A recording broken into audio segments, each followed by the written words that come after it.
أعلنت الفنانة يسرى أنها بصدد مقاضاة نيويورك تايمز الأمريكية بعدما نشرت الصحيفة تقريرا يفيد بتلقي الفنانة اتصالات من ضابط مخابرات مصري حول التعاطي الإعلامي مع قرار ترامب نقل السفارة الأمريكية إلى القدس.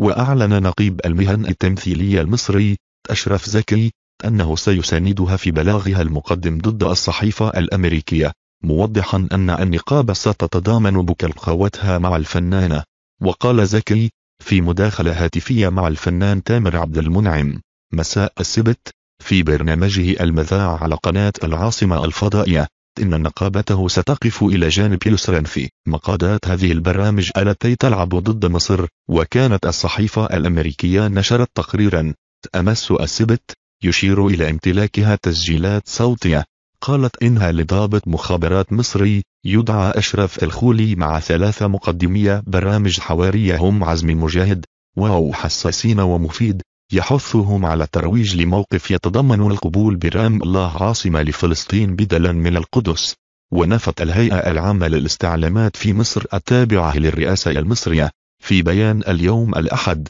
صحة المعلومات التي أوردتها تقرير نيويورك تايمز، وقالت إن تقرير الصحيفة الأمريكية يحمل ادعاءات واصفت إياها بأنها تسريبات مزعومة لشخص مجهول. وفي وقت سابق نفى الإعلاميون الذين أوردت نيويورك تايمز أسمائهم خلال تصريحات خاصة لموقع إيران نيوز صحة المعلومات الواردة في التقرير، مؤكدين أنها افتراءات لا أساس لها من الصحة. وسبق أن أعلنت مصر رسميا عبر بيانات لعدة جهات منها الخارجية رفضها لقرار ترامب بشأن القدس فور صدوره، كمن توجهت لمجلس الأمن الشهر الماضي بمشروع قرار نيابة عن المجموعة العربية يؤكد على ضرورة عدم المساس بوضع مدينة القدس، غير أن الفيتو الأمريكي حال دون تمريره.